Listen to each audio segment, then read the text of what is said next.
Hi guys, so for this task you're going to be creating a Lino printing process page. This is going to set you up for when you're back in school and you will be going through the process.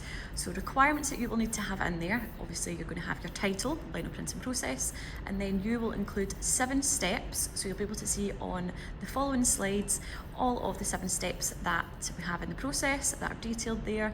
So you'll have the 7 steps, your title, and you can also include either photographs of the process, or you might want to illustrate it, so you might want to do some drawings and illustrations of that process as you move through. So the first thing I'm going to do is I'm going to map out where I want my title to be. So say for example, I just want it to be kind of up the top here. I'm going to put out Lino.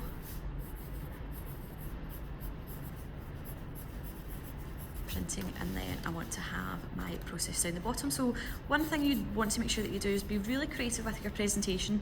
So we're halfway through year 9 now. We have created lots and lots of process pages from year 7, 8 all the way up until now, so we can be really creative with our layout. Think about, do I want my steps, so my 7 steps, do I want them to be in bubbles, where is my images going to go, etc.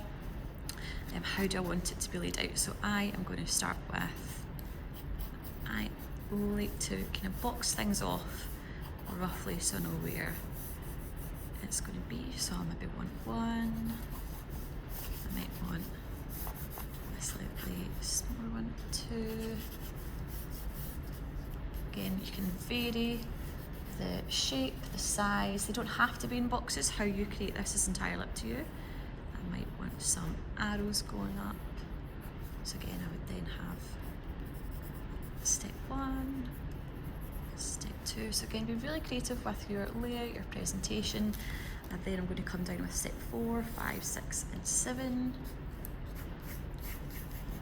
So again, you can really think about your layout, where your photo is going to be. So I'm going to sketch out my boxes first, then I would recommend that you start popping in your illustrations alongside your text. If you have any photographs that you want to put in, I would put them down first, and then your text can go round about them. That will just make your life a little bit easier.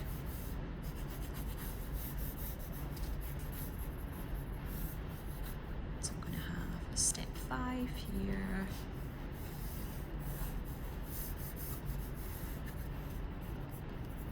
Step 6, and then I will have step 7. So again, these are all detailed in the slides previous. Step 7. So again, I can think about, do I want some kind of funky designs for my arrows? What type of font do I want? So obviously we have looked at the work of Michael Volpicelli, looking at really creative fonts, so you should have the same going on for your title here. So think about your layout, think about the style in which you want to do it, but again, you need to have your title, so Lino printing process. You need to have 7 steps and either photographs of the process that you go through, and again, you can get these on Google. All you have to do is type in Lino printing process and lots will come up, or you can do your illustrations showing those steps as well. So I've just got a rough plan here. You're going to spend a lot of time refining your work, getting in as much information as possible. Again, those following slides are going to help you, and this is just a kind of example of what I have started working with. So again, I've got a creative title. You can think about your layouts.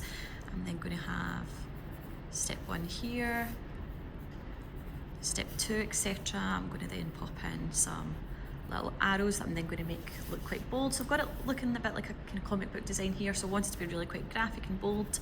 You can see I've got my creative fonts, and then I would start to pop in some of my photographs. Again, I'm going to have them kind of overlapping my little bubbles, which is why I would want to have my photographs printed out and stuck in before I start putting in any of my text if I'm using photographs.